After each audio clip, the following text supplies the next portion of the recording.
안녕하세요. 반갑습니다. 네, 반갑습니다. 네, 먼저 자기소개 부탁드리겠습니다. 네, 저는 지금 해양경찰에서 근무를 하고 있는 안웅태라고 합니다. 저희가 사실 이제 자격에 관련된 인터뷰를 진행하는 컨텐츠인데요. 혹시 가지고 계신 자격증이 어떤 건지 좀 설명 좀 부탁드립니다. 자격증이라는 카테고리 안에 들어갈지 모르겠는데 제가 지금 주짓수를 한 20년째 수련하고 있어서 지금 주짓수 3단으로 그 자격을 가지고 있습니다. 주짓수 같은 경우는 첫 블랙벨트를 받으면은 이제 0단이라고 하거든요. 0단부터 시작을 해서 이제 3년마다 이제 승단의 기회가 생기는데 이제 제가 2013년에 이제 첫 번째 블랙벨트를 받았고요. 그때부터 이제 한 10년 정도가 지나서 지금은 이제 한 3단 정도를 지금 유지하고 있습니다. 와, 그럼 시험 한번 떨어지면 또 3년 기다려야 돼요? 저희는 이제 승단을 그 사범님의 이제 그 재량으로 하는 부분들이 좀 있어서 네, 그래서 검은띠 뭐 받고 나서부터는 거의 뭐 수련을 게을리하지 않으면 3년에 한 번씩은 단을 승단한다고 보시면 좋을 것 같아요. 검은띠를 딴다고 그러셨잖아요. 네. 검은띠 전에도 단계가 있는 건가요? 주짓수 같은 경우는 이제 모든 그 무도랑 비슷하게 흰띠부터 시작을 하고요. 흰띠, 그 다음에 파란띠, 그 다음에 보라띠, 그 다음에 이제 갈띠, 갈색띠, 그 다음에 이제 블랙벨트 이렇게 진행이 됩니다. 보통 이제 각 띠마다 2년에서 3년 정도의 시간이 걸리고요. 첫 흰띠에서 파란띠까지 가는데 보통 한 2년, 파란띠에서 보라띠까지 가는데 한 3년, 그 다음에 이제 보라띠에서 갈띠까지 가는데 한 3년, 그 다음에 이제 갈띠에서 이제 블랙벨트까지 가는데 한 2년. 그래서 보통 이제 통상 이렇게 하면 한 10년 정도 걸린다고 생각하시면 좋을 것 같아요.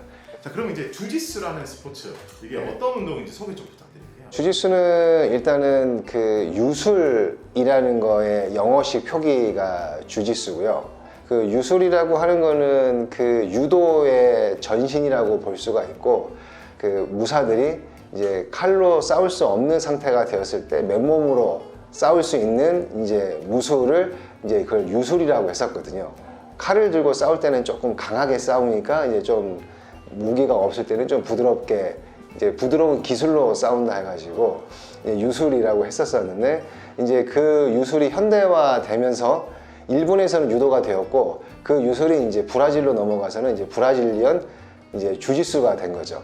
그 주짓수가 이제 다시 이제 한국으로 돌아와서 이제 저희한테 이제 주짓수라는 이름으로 전파가 되었습니다. 주짓수를 하시면서 딴 타이틀이나 이런 것들이 좀 있으신가요, 혹시? 국내에서 하는 대회들 참가해가지고 제가 이제 퍼플벨트까지는 우승한 경력이 있고요. 네, 그 이후로는 제가 이제 그 업무 특성상 뭐 업무를 하다 보니까 조금 시합에 좀 참여할 기회가 없었었는데, 검은띠를 따고 나서 세계 경찰 올림픽이라고 해가지고 그 세계에 있는 경찰관들이 모여서 하는 그 서브미션 그래플링이라는 대회가 있습니다. 근데 그 서브미션 그래플링이라는 대회가 약간 그 주짓수 룰과 비슷한 대회였었기 때문에 거기에 이제 참가해서 이제 우승할 한 이제 경력이 있습니다. 그럼 일단은 세계 1등 한번 하셨나요? 예, 한번 했습니다. 뭐 지구 정보가. 네, 뭐 저는 그냥 직장인 체육대회. 근데 조금 단위가 컸다. 아니 무슨 세계 유주수에 뭐 브라질, 미국 다 이겼는데 직장인 체육대회 그러면 되게 어감 이상하잖아요. 네.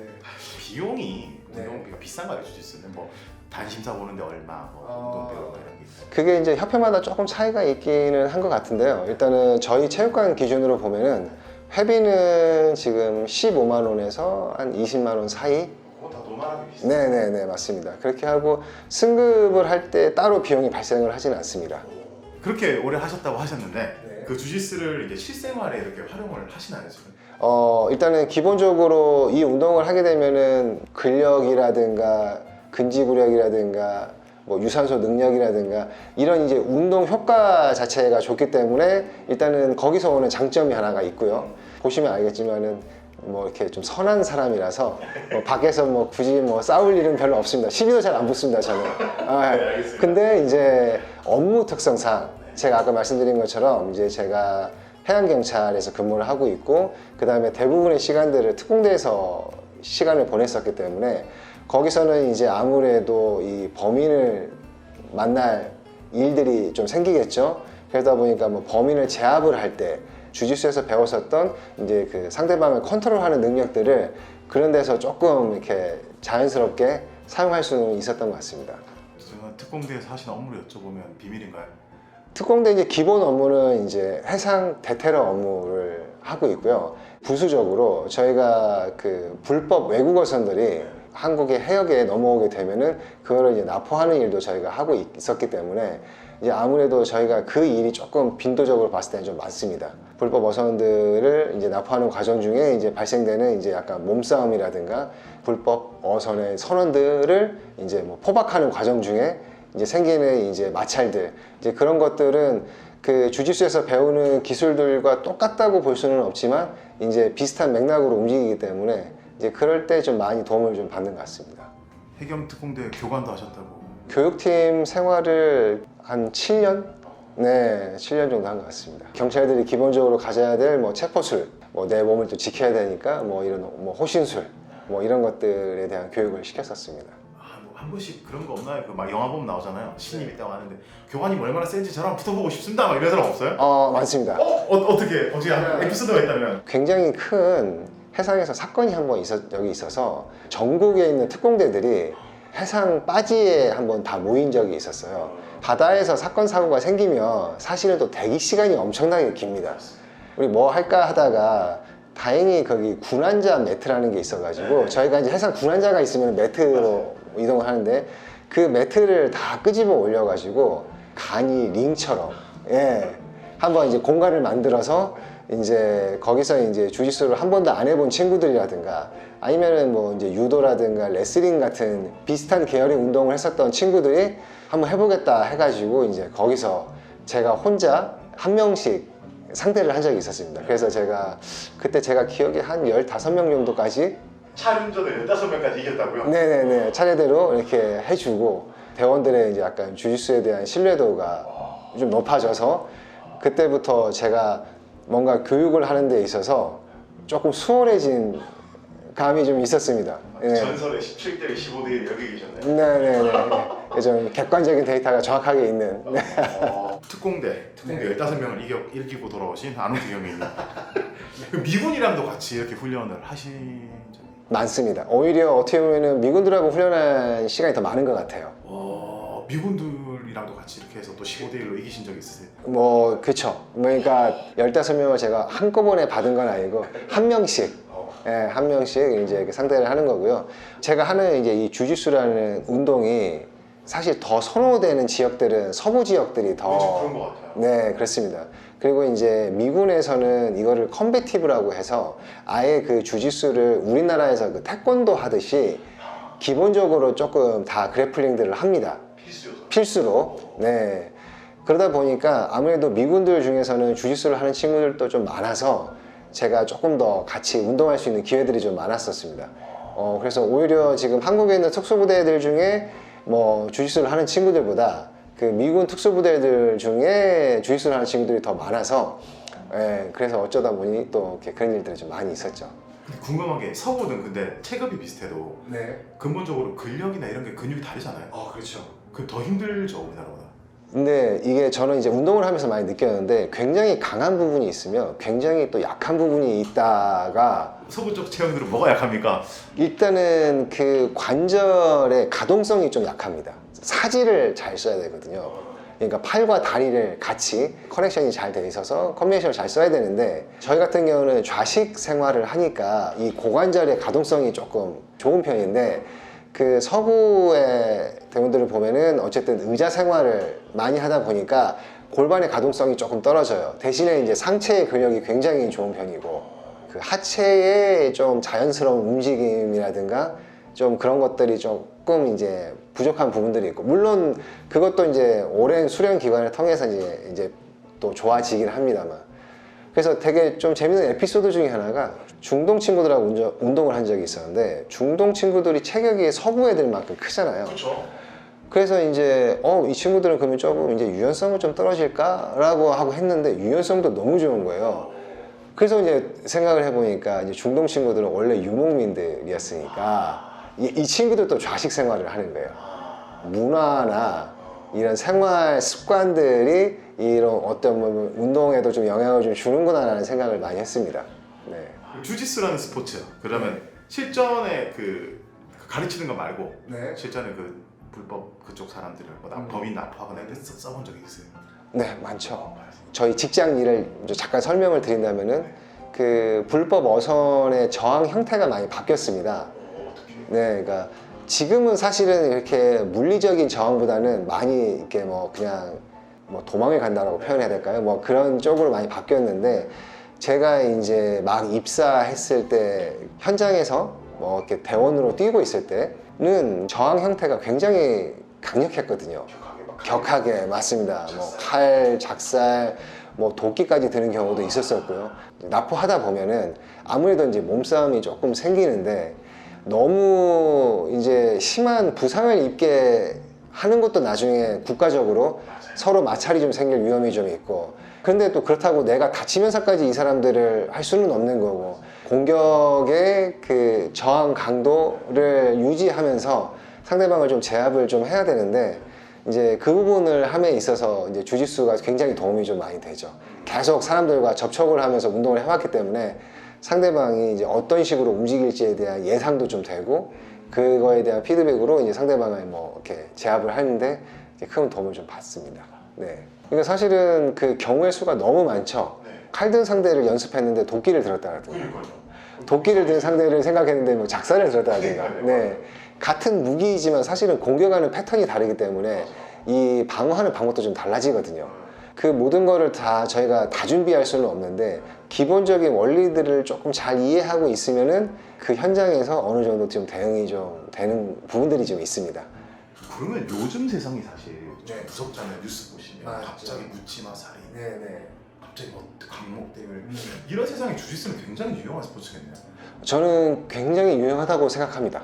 요즘에 묻지마 같은 경우는 내가 준비하기 전에 누가 뒤에서 칼로 찔러버리는데 이거를 사실은 방어할 수가 없죠.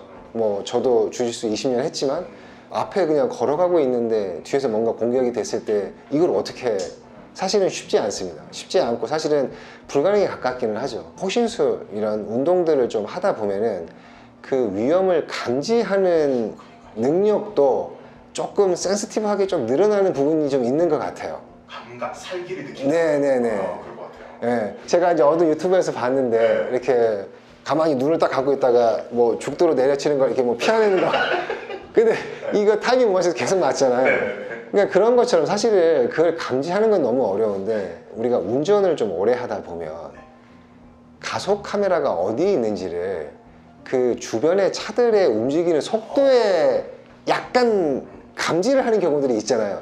그러니까 저는 그게 뭐든지 오래 하다 보면은 거기서 오는 그 센스라는 게 좀 생긴다고 믿거든요. 식센스. 네, 맞습니다.